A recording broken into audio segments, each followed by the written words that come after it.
So, yep, I'm screwed. My roommate, whatever goes on with him.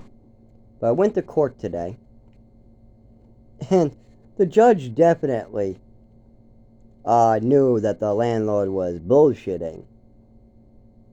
But our case, we had very little to present on our side, too.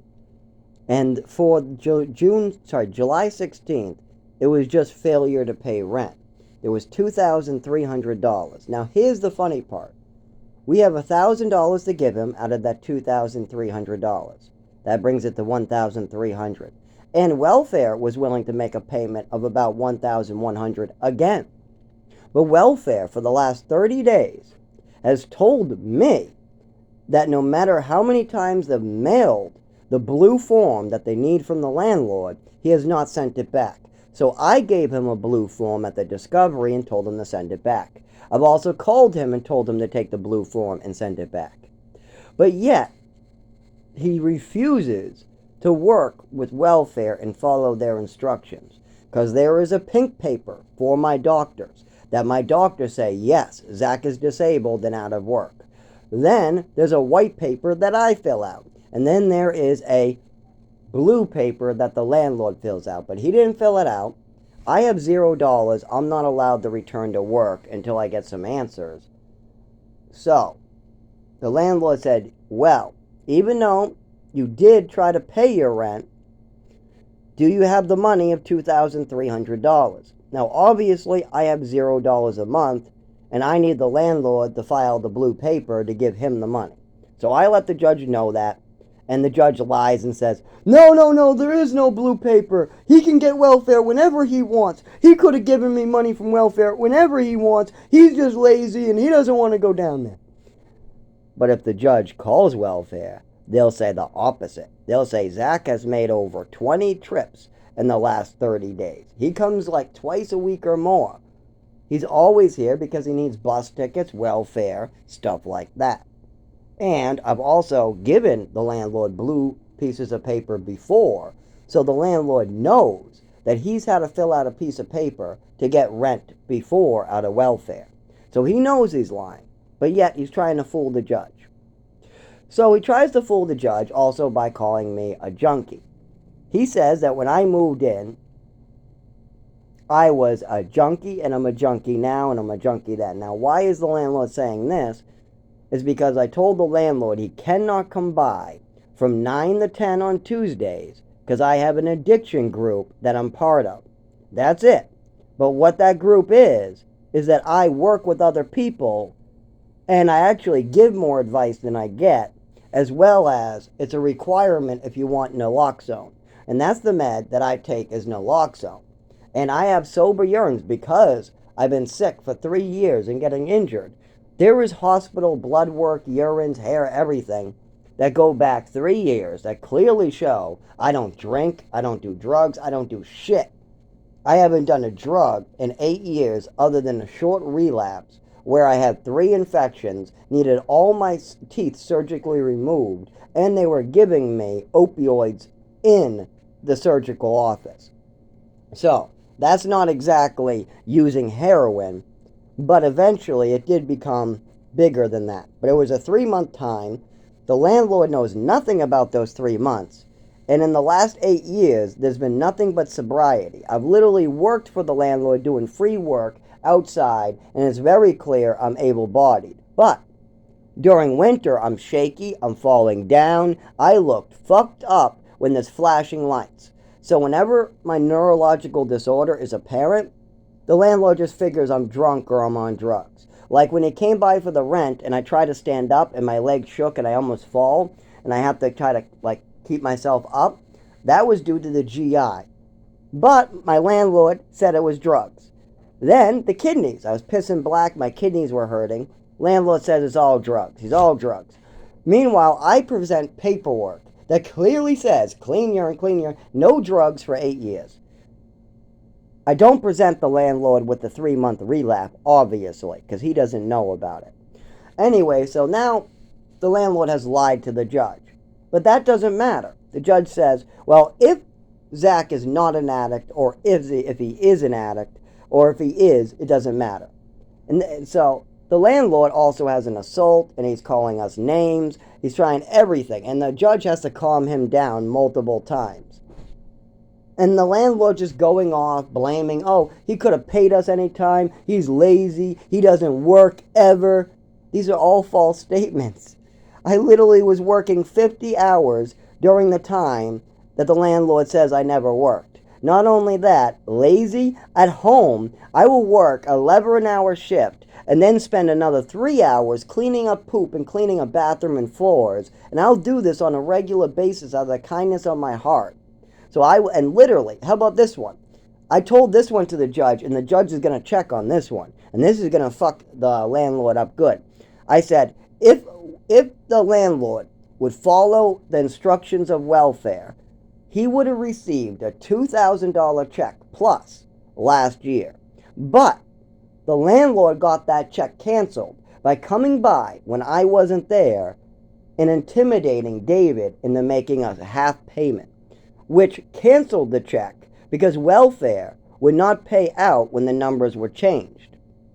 I was told this after the fact when the landlord's calling me, telling me the check was canceled, and then I check with welfare, and they say it's due to the landlord and David doing something recently with $500. So, they can check into that check that was canceled. Also, recently, in the last 30 days, welfare was willing to make a payment to this landlord. But again, so anyways, we're evicted. We have anywhere from 24 hours to a week to vacate. I'm trying to get a little more time, but the judge asked me how much time. I said 3 months, and then the landlord screamed like a little baby. No, they're stalling, they're drug addicts, and he just wants to sleep. He's right about David. David is lazy, he doesn't want to sleep, David doesn't get much done, and he was convinced that David was a nice old man, and then David totally didn't tell the landlord anything that was going on. Including this, like, I was at home, and I was out of the shower putting cream on myself. There was nobody supposed to show up for this day. The day before, maintenance was supposed to show up, but he canceled. He didn't give me another day. My roommate, I go, oh, can I have some privacy? My roommate goes, sure you can, and he goes outside for a smoke. All of a sudden, the maintenance is behind me while I'm naked, putting cream on, laughing at me. I look back, and there's David behind the maintenance guy, letting him in. So David let this guy in to watch me put on cream naked. And this is the maintenance for my building. So I scream at them both to get the fuck out of my bedroom. This is where I sleep. Why are you guys in my apartment without my permission while I'm naked? David, you know better. And why are you listening to a senile old man? You guys are supposed to be knocking and listening to me. Anyway, so, yep, that's a problem with David. The landlord also has caused problems as well with David. Like when there was a $2,000 check and I was gone. You know, he came by. David was told, tell the landlord the check is on the way. Do not give him any money. Tell him the check is on the way. If you give him money, you'll have to refile for a different check. Dave didn't listen because the landlord was screaming at him and gave him the money. The check was canceled for $2,000. So anyways, the judge asked if we could pay $2,300. I told him we could pay $1,000 of it, and welfare is still willing to make another payment of it. I don't know if they're willing to pay all of it, but that's it. And David and me are willing to pay the $1,000 upcoming, and that's all I could do. But the judge says, well, if I don't have a piece of paper saying that the welfare will pay all of it, then I'm sorry that the eviction will go through. So now I'm evicted. I have to move out. And I actually can't stay in a shelter. So I have to move into the woods. So the plan is to go off the grid. Well, get pushed off the grid. No plan to go off the grid. I'm hoping that I can find a place to live, but I doubt it. I doubt I'll get any place in the next 2 years. So I'll have to live out in the woods again, off the grid with no ID, nothing. And then that will set me back years. I'm also injured still, so I'm not going to be able to walk around. So I might as well dig a hole just in case of an emergency, in case I just want to die in the woods sometime. I don't really know what to do at this point. My mother and father have put barriers up. So normally you would sleep in your car, you would go to the shelter, and you would go to work. But my mother and father have made barriers where I'm not allowed to go to work, I'm not allowed to use the shelter, and I definitely am not allowed to drive. So any option for normal people in this situation is not an option for me, thanks to my mother's and father's choices. Now, maybe one day that will change. It's not hard. My mother and father could change. Oh, actually, my mother's passed away by her drinking and pilling. But anyways, my father could change that anytime he wants. It wouldn't take him almost any time either. All my father would have to do is team up with me. Maybe if he's too elderly now to remember, he could team up with some other family members, and then we go and handle this shit. But instead, I'm getting pushed off the grid. I got 24 hours to 7 days to vacate the premises. This is not going to go well, and my phone will eventually be gone, so you're going to stop hearing these videos, not by my choice. But I knew this was going to happen, and I prepared my viewers for this. And now, next is my death.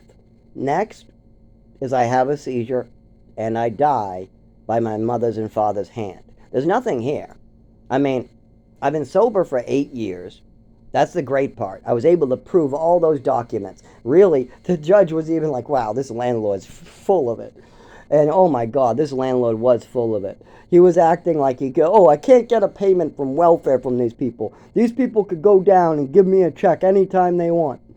I went down 20 times. The problem is they need a blue piece of paper from the landlord. I've given him 2. Welfare has sent him 2. And he hasn't signed any of them and given them back to welfare yet.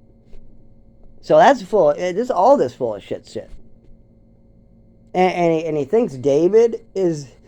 He doesn't even know him. He's like, I thought David was some sweet old man at first, but I come to find out he's not. Yeah, you don't even know what he is. That's the problem. You should have listened to me, and we would have been all right. But nobody ever listens to Zach. That's the problem. Everybody has their own idea of what to do to me and what other people around me are doing. Meanwhile, I'm like, hey, this guy is senile. He has problems. He's forgetful, and he makes a lot of mistakes.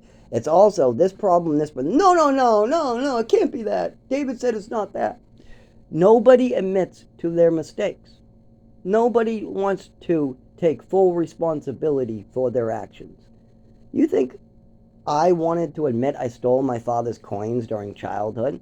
You think I wanted to admit I was an addict and get sober and move to New Hampshire? But I did. And I'm still sober today. I've had like 1 relapse in 8 years. That's a good record. But now I have to move into the woods, and this gets 10 times harder. I don't know if anybody's tried to live like a monkey or an animal in the woods with a neurological disorder that doctors are having trouble treating because your mother and father lied about other disorders that do not exist, and you have trouble getting health care due to that or getting any good reports.